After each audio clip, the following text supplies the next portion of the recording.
nyuma y'uko Sena y'igihugu cya Repubulika Iharanira Demokarasi ya Kongo ikuyeho ubudahangarwa ku wahoze ari perezida w'iki gihugu Bwana KABILA. Benshi bavuga ko ngo bisa nkaho ikigiye gukurikira agiye gukurikiranwa n'amategeko kuko ashinjwa ibyaha by'ubugambanyi no kwifatanya n'umutwe wa M23 urwanya ubutegetsi cyangwa se leta iriho. Yahise atanga imbwirwaruhame irimo amagambo akomeye mu gihe kitagera ku masaha 28 yamba ubudahangarwa. Ntibyabashije kumenyekana neza aho yatangiye imbwirwaruhame, gusa bisanzwe bimenyerewe ko ari we munyapolitike urusha abandi kutajya mu itangazamakuru ngo agire ikintu icyo ari cyo cyose avuga. KABILA akunda guceceka cyane, ariko kuri inshuro ntiyabashije kwihanganira ibyo yakorewe n'igihugu cye. Ni imbwirwaruhame yumvikanyemo gushirika ubwoba no gusubiza Perezida Tshisekedi nubwo atigeze avuga izina rye mpaka iyo mbwirwaruhame irangiye.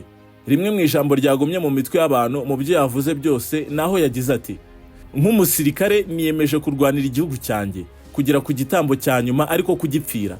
Ati ndaje muri Kongo. Abantu benshi bumvise iri jambo bavuze ko ibi bisa nko gutangiza intambara hagati na mugenzi wa musimbuye Perezida Tshisekedi. Muri iki kiganiro tugiye kugaruka kuri imbwirwaruhame mu ncamake imaze amasaha make ayikoze. Nguhaye ikaze ku cyicaro cy'ibiganiro n'ibyegeranyo by'ubwenge umuryango mugari Bigezweho TV. Nge Ndirakoze Cedric.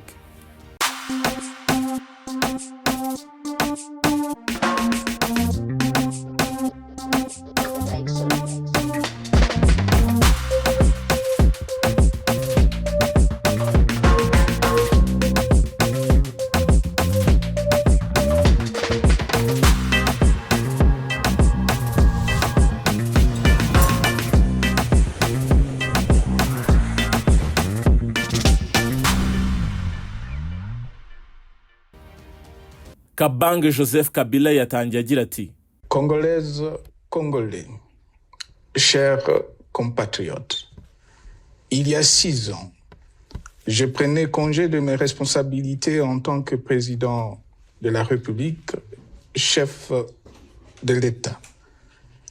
Et fait inédit dans notre pays en près de 60 ans d'indépendance. J'ai passé pacifiquement la main. Abanyekongo baturage bagenzi banjye, hashize imyaka 6 nsoje inshingano nari mfite nk'umukuru w'igihugu. Ibyo ni ibintu bitigeze bibaho mu mateka y'igihugu cyacu. Mu myaka 60 y'ubwigenge nahawe amahirwe yo gushyikiriza ubuyobozi undi mukuru w'igihugu mu mahoro. Kuva icyo gihe ngewe ubwanjye nifatiye ingamba zo kwicecekera, nubwo ngewe n'abantu banjye twagiye dufatwa nabi, tugatotezwa, tukabuzwa uburenganzira, twaraharabiswe bihagije. Tugerekwaho amafuti yangiza amasura yacu n'icyubahiro cyacu. Nemeye gufata uwo mwanzuro kuko nizera ko igihe ariyo nshuti y'ukuri wakwisunga ntigutenguhe. Ni umuti utinda ariko ufite imbaraga nyinshi zo kurwanya uburozi n'ibinyoma.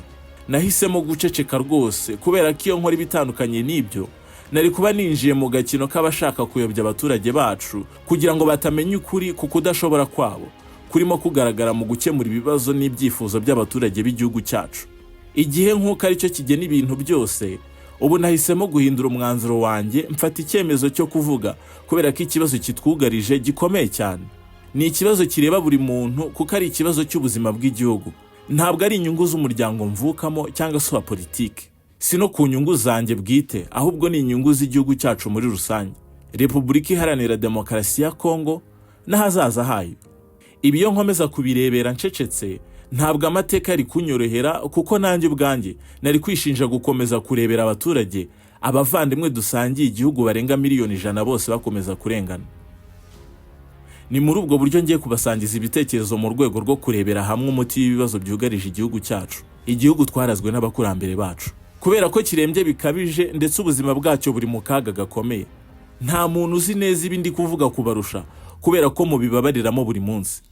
Abanyekongo bagenzi banjye, bitewe n'uburyo igihugu cyacu cyihariye ndetse n'akamaro kigomba kugirira akarere muri rusange, ubwo umukuru w'igihugu uyoboye ubu ngubu yageraga ku butegetsi, nasinyanye nawe amasezerano. Hahise havuka ihuriro ry'ubufatanye hagati y'ishyaka nyobora n'iryo ayoboye. Muri aya masezerano ibinyoma byinshi byagiye bivugwa, ariko nanone harimo n'uwaruzi ukuri kubera ko azi neza icyo amasezerano avuga.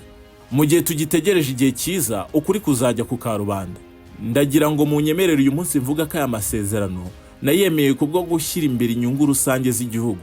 Muri aya masezerano harimo ko nzafasha uwansimbuye ku butegetsi kugira ububasha nyabwo mu gihugu, ububasha burusha kure cyane ubushobozi ishyaka yayoboraga ryari rifite mu nteko ishinga amategeko. Ibyo mbivuga hagendewe ku mubare w'abadepite babarizwaga muri iryo shyaka yari ayoboye. Nanone nashakaga koroshya imikoranire n'inzego za leta no kurinda igihugu n'ubwisanzure bwa demokarasi yacu yari itangiye gushinga imizi. Iyo ntambwe yo guhererekanya ubushobozi mu mahoro yazamuye icyizere ku rwego rwo hejuru.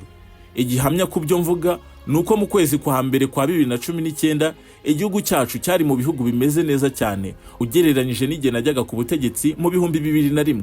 Icyo gihe nasanze igihugu mu mpanga ndetse kiri hafi gusenyuka burundu. Twese turabizi cyari cyarandujwe n'ingoma y'igitutu n'intambara z'urudaca.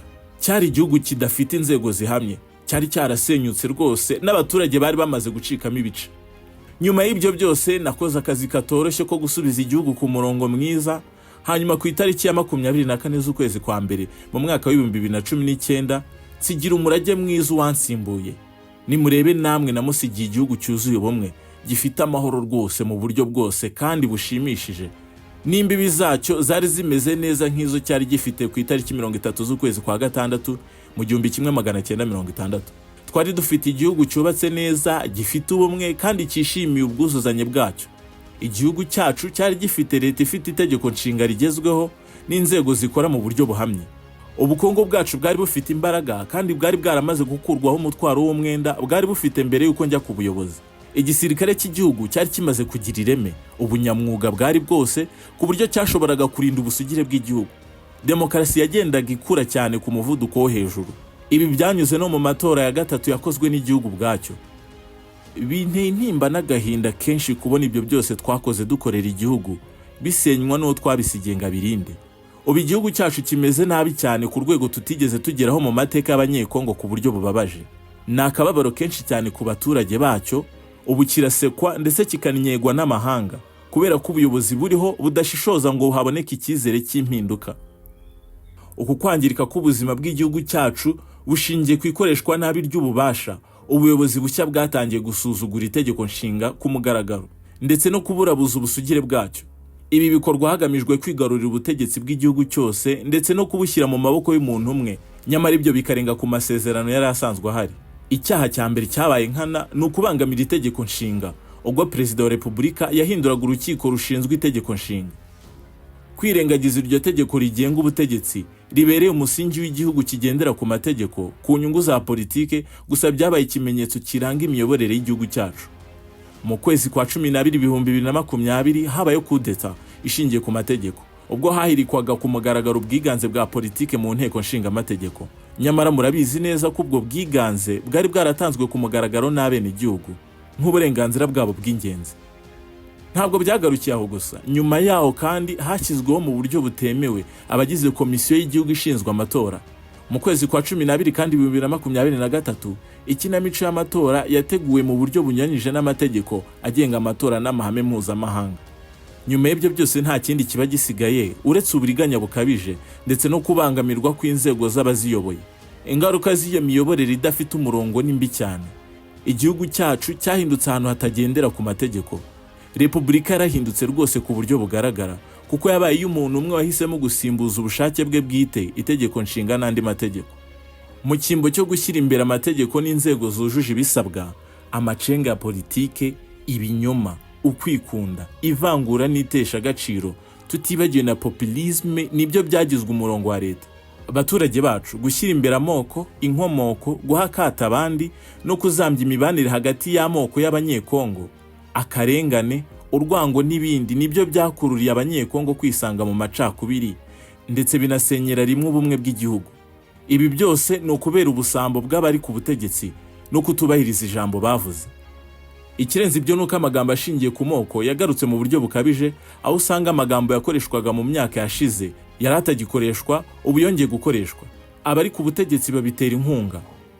Ubutabera nabwo bwari bufite inshingano zo kurengera ubwisanzure bwa rubanda no gushinga imizi y'indangagaciro zihuza abanyagihugu, ariko nabwo bwananiwe kuzuza icyo bubereyeho, ahubwo bwemeye gukoreshwa nk'igikoresho cya politiki. Reka turebe mu bukungu. Nubwo imisoro yazamutse cyane, ubukungu bwacu bugeze aharindimuka. Nyamara iyo urebye usanga guhera mu 2002 kugeza mu 2018 hari harakozwe impinduka zirimo amategeko mashya nko kugenga ubucukuzi bw'amabuye y'agaciro, peteroli, amashyamba, ubwishingizi no gutanga amasoko, hamwe n'ubwiyongere bw'inkunga z'amafaranga aturuka mu bigo mpuzamahanga bya Bretton Woods. Nta gikorwa na kimwe cy'ishoramari cyakozwe ngo haboneke ibikorwa remezo birambye. Izamuka ry'ibiciro n'ihananuka ry'agaciro k'ifaranga niko kamanutse. Ibyo byose byongera kuri ruswa n'ikoreshwa nabi ry'umutungo wa leta. Ibi bigaragazwa n'umwenda wa leta twabashije gucunga neza, ariko ubu ukaba warongeye kuzamuka ukarenga miliyari 10 z'amadolari y'Amerika. Nk'uko uri kubyumva kuri munota tugezeho, nta kindi uyu mugabo yarari gukora uretse kunenga uhereye ku munota wa mbere ubutegetsi bwa mugenzi we Felix Tshisekedi. Benshi bavuga ko ibi bigiye kurushaho kugorana ku mpande zombi. Ese Tshisekedi warakora iki? Ese ari bumusubize? Reka dutegereze turebe igikurikira. Reka tuhe duhiniha ku gice cya mbere cy'imbwirwaruhame ya Kabila, kuko igice cya kabiri turi buze kukigarukaho mu biganiro byacu bikurikira. Ndagushimiye ko twatangiranye iki kiganiro tukaba tugeranye ku musozo. Niba wakunze ibiganiro byacu bisangize bagenzi bawe. Niba kandi ufite igitekerezo cy'ibyo twavugaho ubutaha, nyandikira muri comments, unakore subscribe ku muryango mugari w'ibyegeranyo n'ibiganiro by'ubwenge Bigezweho TV. Nge nitwa Irakoze Cedric.